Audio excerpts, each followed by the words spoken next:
Hey everybody, Proverbs chapter 14, verse 12 today. There is a way that seems right to a man, but its end is the way to death. This is a popular proverb. You've probably heard your pastor quote it at some point, and for good reason. Not every opinion is created equal, according to this verse. Now, we live in a pluralist society, and I'm about to speak of some of the dangers and perils of that, but I do want to make a quick note that there are benefits to living in a pluralist society, meaning there is no enforced ideology from the top down. You're not forced to believe a certain religion or adhere to a certain political structure. We are largely free to pursue whatever way of life that we like, and there is benefit to that the Christians, for example, are free to worship in the way that they see fit, and this was a big reason for many Christians coming to this country in the first place. But that's socially and governmentally. Let's think personally now. We have the responsibility in a pluralist society to choose the best way of life for ourselves, and we have to recognize not every opinion is created equal. Just because everyone has the equal opportunity to pursue a way of life does not mean that they are all equally beneficial or equally helpful. Ideas and philosophies that are untethered from godly wisdom lead to chaos. They lead to death. When you've got everybody doing whatever they want to do, it's going to lead to trouble. This is what happened in the book of Judges. Judges chapter 17, verse 6. It actually says this in a lot of places, but it says, "In those days there was no king in Israel. Everyone did what was right in his own eyes."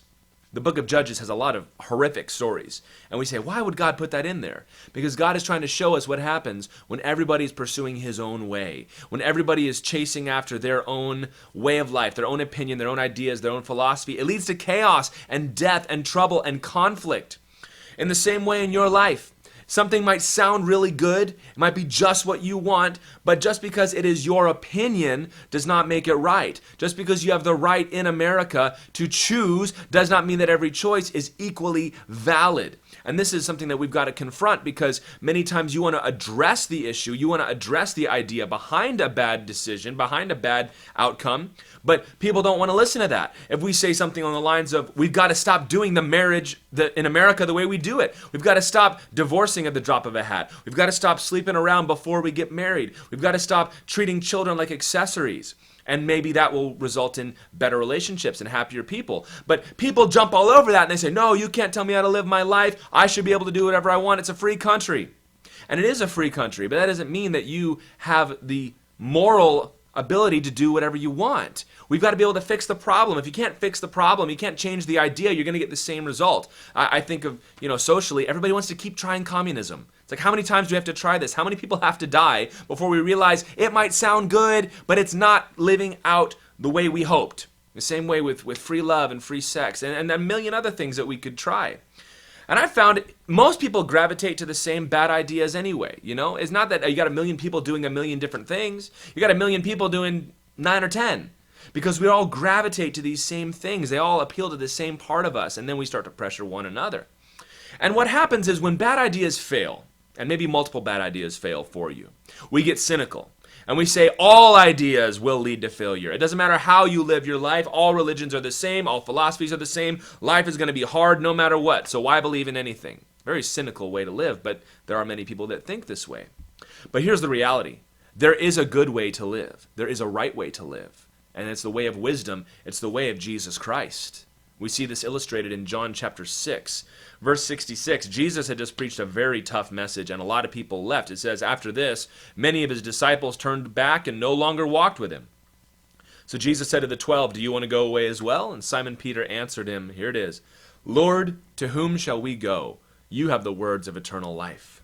Where else are you going to go than Jesus? He's God incarnate. He is the Son of God made flesh. He knows how life is to be lived. He knows what's good. He knows what's right. He knows what's wise. And he showed it to us. So we ought to listen to him.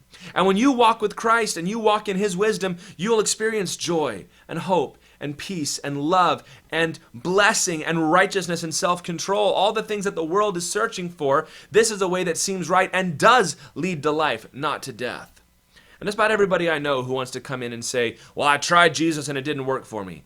Almost every time you encountered a distortion of Jesus Christ. You didn't meet him. You met somebody who misrepresented him. You saw a distortion of the word. You never actually read the Bible for yourself.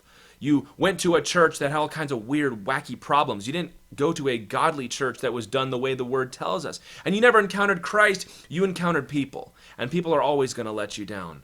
So it doesn't matter if your ideas sound good to you. If they're going to lead to death, they're bad ideas. If you don't walk in God's wisdom, you're going to fail. But if you turn to the one who knows how life is to be lived, then you will find that abundant life that he promises. Taste and see that the Lord is good, Christian, because I know that he is, and it's the way to live that is worth living for. God bless you.